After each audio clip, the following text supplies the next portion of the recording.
안녕하세요. 저는 Audra입니다. Hello, my name is Audrie, and today we're doing another Korean drama review. And the Korean drama that we are reviewing today is called Lovely Horribly. So, like usual, if you haven't seen any of my Korean drama reviews or if you're new to my channel, so what I usually do for my Korean drama reviews, I usually just list all the characters, including the main cast and supporting cast. If the cast is really small, then I usually will talk about the characters, but lately it's just that's a lot, and that's a lot of information that I don't feel like is necessary. But so a lot more now, I just list the characters or the actors or actresses in the in the drama. Sorry, if I see me doing that, I just had some cheese fire noodles, so it's still digesting.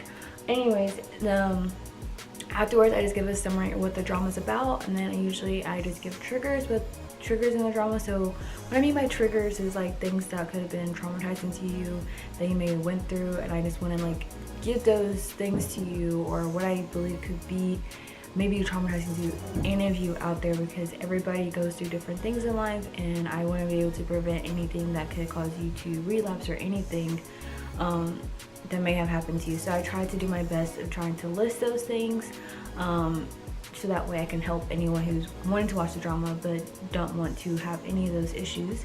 And I also give a rating, like a 1 to 10 rating, like 10 being the highest, and then usually I just close it out, and that's the end of my review. So that's usually what I do.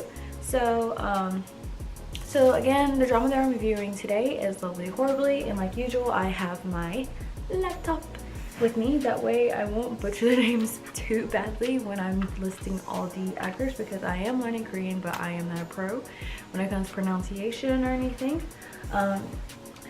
Let's go ahead and get started. Okay, so we're gonna start off with the main cast. So we have Park Shi-hoo. He played in quite a few dramas, so you've probably seen him in called My Golden Life. I did that Korean drama review a few months ago, so he played in that one, but he's a pretty well-known actor.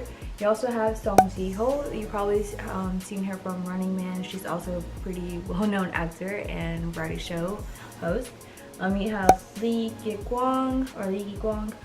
He is a K-pop idol. He's in the group Highlight, or if you know him before they changed their name and moved out of their company, Cube. They were also known as Beast. He's a well-known dancer, actor, and artist. So that's probably where you have seen him before. You also have Han Eun-jung. She's in the K-pop group T-ara. So that's probably where you've probably seen her before, but she also is a pretty well-known actress too, and singer, because she's in a K-pop group too. You also have Choi Yo-jin. She plays in quite a few Korean dramas, so she's a pretty familiar face. But if you're new to Korean dramas, you probably haven't seen most of these people. But moving on to the next person. Last person for main cast is Ji Sung-hyun. I think he played in a few Korean dramas, but I can't really remember any of them at the top of my head at the moment. So we're going to go ahead and move on to the supporting cast. And the first person for the supporting cast is Moon Soo-bin. And we have Jung Young-nam. Sorry. See, there it is. We have Hong Sun-hee, Sung Do-seok, and lastly, John Bae-soo. So those are all the main cast and supporting cast that was listed on Viki. There's probably more cast members, but I usually just list the main cast and supporting cast.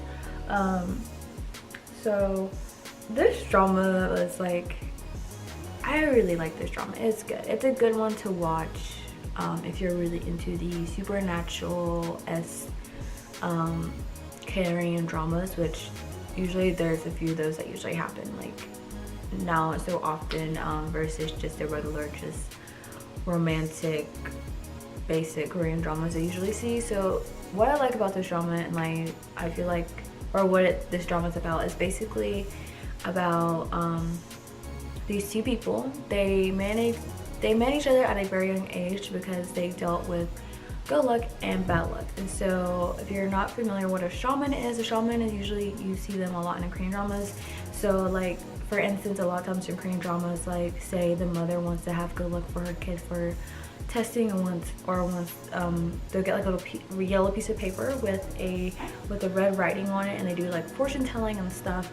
And so usually, like, say for usually in dramas, you'll see like the mom go there and ask like, oh, what is my son or daughter's fate when it comes to love, or is there somebody student I want to get them married off, like that type of thing. But for them, it was more related to having bad luck and good luck. And so the female character, Song Ji-ho, the one they show her as a young child, she had a necklace. So that necklace provided her with good luck and straight away all the negativity of bad luck away from her. And so the character that, what's his name again? Park Shi-hoo plays, he takes that necklace away from her. He wears that necklace as like a bracelet, ends up wearing it as a bracelet. And so all the bad luck he suffered with, now he has good luck because he took that necklace. And so all of a sudden, Song Ji-ho's character, throughout her whole life, was dealing with bad luck to the point to where she was getting sickly, but still survived out the way. And then so her life was really rough for a long time. At some point in their adult life, they coincidentally find each other again and meet each other again in the weirdest way, and they figure out some point like, oh yeah, you were the other kid when I was younger. And so you basically see these tales of events of all these crazy things happening, and where the supernatural part comes in, of course, with the whole like good luck and bad luck and all the like craziness. But also there's like ghosts that happen, and the ghosts are not like super creepy like you'll see in the Korean drama Master Son or anything. They're just kind of like there and seeking revenge type of ghosts, because in the movie you'll understand like there's a story, there's a reason why, because there's a reason why there's ghosts in the Korean drama, or why they're there in this drama, but it's all related to it. You know, the ghosts are making all these weird things happening, like for Song Ji-ho's character, there's a part which you're going to see a lot, so I'm okay with giving this spoiler away. But when she's a writer, so she's script writer, she's like a script writer, she writes all these things, stories for people, but she doesn't really necessarily get the credit because she has all this bad luck. So whatever she does, she just anything negatively that could possibly happen to her can happen to her. I cannot speak. Can happen to her. So, or usually does happen to her. So pretty much she just kind of writes everything, and then somebody else takes the credit for it, which is insane. Nobody wants that, but she's just not in that position because she knows like it would just end bad for her. And usually when she did try to, you know, have her face out there that it was her work, it always turned back on her, and people were like, no, you can't do that, I'm sorry, no, and just rejected her at all times. And so at times when she's writing, she'll hear like this like person that'll be like, the car hit the tree, the car hit the tree, and then she's like, oh yes, and then next part is the car hits the tree, and I'm like, okay, that's weird. But yeah, that happens a lot in the drama that you'll see with her character. So that's sort of like the whole like ghosty supernatural part of it. There's more than just like that scene that I just like kind of like made an example of. There's more of that in this drama. Since there's so many scenes that happen in this drama that's so crazy and supernatural, some triggers that may be triggering for people.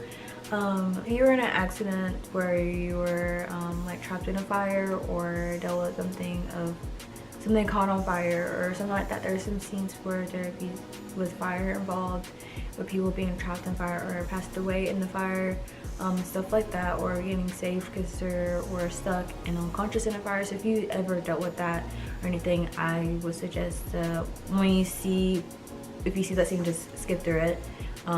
Anything they see that could be traumatizing to you, just skip through it. You're not really missing much or anything. It's just a scene. Another would be any car accidents. There are some scenes where there's car accidents involved. If you were in a close situation where you almost fell from a tall amount of feet, or if you got buried in any situation, got buried under any like dirt or whatever, that could be traumatizing to you if you ever dealt with anything. I'm trying to think of like situations, like even though some of these may not be like traumatizing, but you just never know who's dealt with things. Yeah, that's pretty much some things that are traumatizing. I would give this drama probably this is a really low score for me. a 7, like a 6.5 or a 7 out of 10, mainly because there were many times when I was watching this drama, it did not have my attention whatsoever. It did not have, I was not very attentive to the drama. It didn't really catch my eye. So many times, all times it got pretty boring. Oh, that's what it was. Another thing that could be traumatizing, getting kidnapped. If you're kidnapped, held hostage, stuff like that, that's important, very, very important. So if you ever dealt with anything like that, that's yeah, okay, that's something that is traumatizing. Anyways, back to my rating. So, but yeah, I never really kept my attention a lot of times, and if it did, it was sort of there. I think the best part of the drama was towards the beginning and towards the end. But the end is a very happy ending. It's not sad or anything, it's a pretty happy ending. You know, things level up pretty well. But I just think they could have executed the drama a little bit better to where I would have caught my attention. I mean, this drama is a pretty popular drama, but compared to my ID's Gone on Beauty that caught everybody's eyes and has good ratings, I honestly didn't hear much about this drama, and it's really sad when they have such a good well-known actors in this drama, and it was just, it could just be me, and other people who watch it probably didn't think the same way as I do, but to me, I feel like they could have done a better job when executing this drama in a better way.